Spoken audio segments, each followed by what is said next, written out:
معزز سامعین کرام، السلام علیکم ورحمۃ اللہ وبرکاتہ۔ الحمدللہ الحمدللہ کفا وسلام علی عبادہ الذین اصطفیٰ، اما بعد فاعوذ باللہ من الشیطان الرجیم، بسم اللہ الرحمن الرحیم۔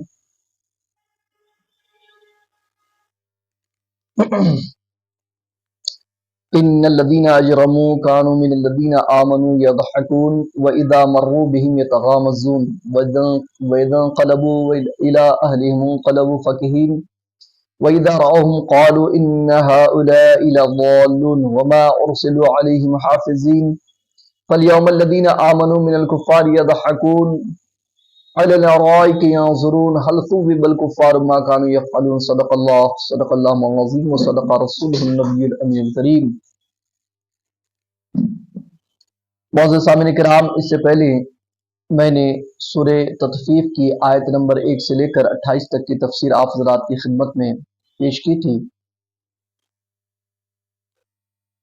آج انشاءاللہ سورہ تطفیف آیت نمبر 29 سے لے کر کے 36 تک کی تفسیر آپ حضرات کی خدمت میں پیش کی جائے گی۔ اس سے پہلی آیتوں میں اللہ تبارک و تعالیٰ نے یہ بتایا تھا کہ آخرت میں ابرار اور نیکوں کو کیا کیا نعمتیں ملیں گی، اور ان آیات میں یہ بتایا کہ کفار دنیا میں مومنین کا کس طرح مذاق اڑاتے تھے اور ان کو حقارت کی نظر سے دیکھتے تھے، اور یہ کہتے تھے کہ مسلمان گمراہ ہو گئے ہیں۔ گمراہ کا مطلب ان کے نزدیک گمراہی یہ تھی کہ دنیا کی نقد لذتوں کے بدلے میں یہ بغیر دیکھے ہوئے ادھار نعمتوں کے لیے یہ مشقت اٹھا رہے ہیں، محنتیں کر رہے ہیں۔ یہی ان کے نزدیک مسلمانوں کی گمراہی تھی۔ اب ان آیتوں میں اللہ تبارک و تعالی یہ بیان فرما رہا ہے کہ آخرت میں معاملہ الٹ جائے گا۔ جس طریقے سے کفار مشرکین دنیا میں مسلمانوں پر ہنستے تھے، اسی طریقے سے مومنین کفار مشرکین کو جہنم میں جلتے ہوئے وہاں پر ہنسیں گے، آخرت میں ہنسیں گے۔ اور جس طریقے سے وہ یہ کہتے تھے کہ یہ لوگ گمراہ ہو گئے، کہ نقد لذتوں کو چھوڑ کر کے یہ بغیر دیکھی ہوئی نعمتوں کے لیے اتنے بھوکے رہ رہے، پیاسے رہ رہے، محنت کر رہے ہیں، وہاں پر مومنین ان پر یہ کہہ کر کے ہنسیں گے کہ ان لوگوں نے ان دائمی نعمتوں کو چھوڑ کر دنیا کی فانی لذتوں کے پیچھے اپنی آخرت کو برباد کیا، اور یہ کہہ کر کے مومنین وہاں پر ہنسیں گے۔ چنانچہ اللہ رب العزت ارشاد فرماتا ہے سورہ تطفیف آیت نمبر 29 میں کہ ان الذین اجرموا کانوا من الذین آمنوا یضحکون، بے شک مجرمین دنیا میں مومنوں پر ہنستے تھے۔ کیوں ہنستے تھے؟ یہ آیت نازل ہوئی ابو جہل، ولید بن مغیرہ اور عاص بن وائل سہمی کے تعلق سے کہ یہ حضرت عمار، حضرت صہیب، حضرت بلال رضی اللہ تعالیٰ عنہ کو دیکھ کر کے مذاق اڑاتے تھے، ہنستے تھے، اور دیگر فقراء مومنین و مسلمین کو دیکھ کر کے لوگ طنز کیا کرتے تھے، مذاق اڑایا کرتے تھے۔ اس پر اللہ رب العزت نے یہ آیت نازل فرمائی کہ ان الذین اجرموا کانوا من الذین آمنوا یضحکون، کہ مجرمین، بے شک مجرمین دنیا میں مومنوں پر ہنستے تھے۔ وَإِذَا مَرُّوا بِهِمْ يَتَغَامَزُونَ، اور جب ان کے پاس سے گزرتے تو کنکھی مارتے تھے، یعنی آنکھ مار کر کے ایک دوسرے کو ان کی مذاق اڑاتے تھے۔ وہ آنکھوں سے اشارے کر کے مسلمانوں کا مذاق اڑاتے تھے، اور یہ کہتے تھے کہ ان لوگوں کو دیکھو کہ دنیا کی نقد اور یہ مشقت اٹھا رہے ہیں اور دنیا کی لذتوں سے منہ موڑے ہوئے ہیں، اور ان کا یہ خیال ہے کہ یہ ایسا کرنے سے ان کو ثواب ملے گا۔ یہ کہہ کر کے آنکھوں میں اشارہ کر کے مسلمانوں کا مذاق اڑاتے تھے۔ اور آیت نمبر 31 میں اللہ رب العزت نے ارشاد فرمایا، چنانچہ آیت نمبر 30 میں اللہ رب العزت نے ارشاد فرمایا کہ وَإِذَا مَرُّوا بِهِمْ يَتَغَامَزُونَ، اور آیت نمبر 31 میں فرمایا کہ وَإِذَا انقَلَبُوا إِلَىٰ أَهْلِهِمْ انقَلَبُوا فَكِهِينَ، اور جب وہ اپنے گھروں کو جاتے تو ہنسی خوشی لوٹتے تھے، یعنی وہ اپنے شرک کرنے اور دیگر معصیت کے کام کرنے اور دنیا کی لذتوں کو حاصل کرنے پر خوش ہوتے تھے اور مسلمانوں کی مذمت کر کے مزے لیتے تھے. جب وہ اپنے گھر کو لوٹتے تھے باہر مسلمانوں کی زبو حالی کو دیکھتے تھے، پریشان حالی کو دیکھتے تھے، مشقت کو دیکھتے تھے، غربت کو دیکھتے تھے، وہ سب دیکھ کر کے وہاں مذاق اڑاتے تھے، آنکھوں کنکھی آنکھیں مار کر کے ایک دوسرے کو اشارہ کرتے تھے. مسلمانوں کو دیکھ کر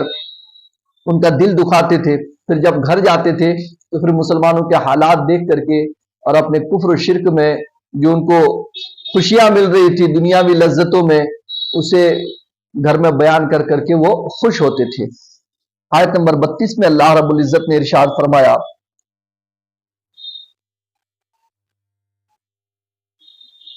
اور جب وہ کفار مومنوں کو دیکھتے تو کہتے کہ یہ لوگ ضرور گمراہ ہیں. یعنی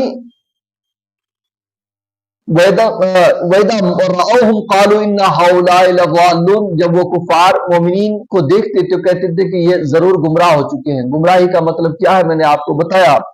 کہ وہ یہ کہتے تھے، ان کے نزدیک گمراہی یہ تھی کہ جو نعمت دنیا میں دکھائی دے رہی ہے اسے چھوڑ کر کے جو نعمت نہیں دکھ رہی ہے اس کے انتظار میں اور اس کے حصول کے لیے بھلا یہ روزے کے نام پر بھوکے رہنا یا دن میں 5 وقت جا کر کے نمازیں پڑھنا، اپنے قیمتی مال کو پھر لٹانا، یہ ساری چیزیں وہ ہے کہ جو چیز ہم نے دیکھی نہیں اس کے لیے یہ سارے کام کرنا ان کے نزدیک یہ گمراہی تھی.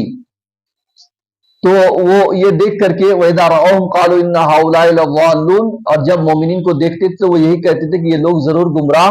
ہو چکے ہیں، گمراہ ہو گئے. اور آیت نمبر 33 میں اللہ رب العزت نے ارشاد فرمایا، وَمَا أُرْسِلُوا عَلَيْهِمْ حَافِظِينَ، یعنی حالانکہ یہ کفار ان مومنوں پر نگراں نہیں بنائے گئے ہیں. یعنی مومنین اچھا کام کر رہے ہیں کہ برا کام کر رہے ہیں، ان کا کرنا یہ کام ٹھیک ہے کہ نہیں ہے، یہ سب دیکھنے کے لیے کفار کو دنیا میں نہیں بھیجا گیا. کفار کو تو اس لیے بھیجا گیا کہ تاکہ وہ دنیا میں جا کر کے میری وحدانیت کا اقرار کرے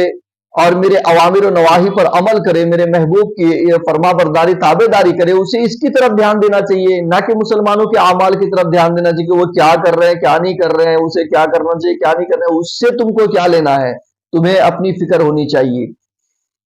اور آیت نمبر 34 اور 35 میں اللہ رب العزت نے ارشاد فرمایا، بس آج مسلمان کافروں پر ہنسیں گے. فَالْيَوْمَ الَّذِينَ آمَنُوا مِنَ الْكُفَّارِ يَضْحَكُونَ، یہ دنیا میں کفار و مشرکین مسلمانوں پر ہنستے تھے. اللہ فرماتا ہے کہ آج آخرت میں مسلمان کفار و مشرکین پر ہنسیں گے. محافظ کفار و مشرکین پر ہنس 34 اور 35 میں فرمایا، پس آج مسلمان کافروں پر ہنس رہے ہیں، عزت والی مسندوں پر بیٹھے دیکھ رہے ہیں. علی الارائک ینظرون، یعنی آج مسلمان کفار و مشرکین پر ہنس رہے ہیں اور عزت والی مسندوں پر بیٹھ کر دیکھ رہے ہیں. مسلمانوں کے ہنسنے کی کئی توجہ بیان کی گئی. ایک توجہ تو یہ بیان کی گئی ہے کہ دنیا میں کفار مسلمانوں کی تنگ دستی اور ذبح و حالی کو دیکھ کر کے ان پر ہنستے تھے، اور آخرت میں مسلمان کفار و مشرکین کو عذاب میں مبتلا دیکھ کر کے ہنسیں گے. اور دوسری وجہ ہنسنے کی یہ ہوگی کہ کفار و مشرکین دنیا کی فانی لذتوں میں مبتلا ہو کر کے آخرت کی باقی لذتوں کو انہوں نے چھوڑ دیا، تو مومنین اس بات پر ہنسیں گے کہ ہم نے دنیا کی فانی لذتوں کو چھوڑ کر آخرت کی باقی لذتوں کو اپنایا، اور آج یہ ہمیں انشاءاللہ یہ نعمتیں ہمیشہ ہی ملا کریں گی، اور تم نے چند دنوں کی نعمتوں کے خاطر یہ ہمیشہ اور دائمی نعمتوں کو فراموش کیا اور ان نعمتوں سے دور ہو گئے. اور ہنسنے کی ایک وجہ یہ ہوگی کہ دوزخ میں جب کفار مشرکین کو ڈالا جائے گا، وہ جہنم کی آگ میں جلیں گے، تو جلتے ہوئے اچانک پھر کیا ہوگا، جہنم کا دروازہ کھل جائے گا، تو کفار مشرکین کو لگے گا کہ شاید ہماری رہائی کا وقت آ گیا. وہ دوڑیں گے نکلنے کے لیے، جیسی جہنم کے دروازے کے پاس پہنچیں گے دروازہ لگ جائے گا، تو مومنین جنت سے دیکھ کر کے مسکرا اٹھیں گے، ہنس اٹھیں گے کہ آج مزہ آ رہا ہے کہ انہوں نے دنیا میں کس طریقے سے ہماری مذاق اڑایا تھا، آج اللہ تعالیٰ نے کس طریقے سے اسے مذاق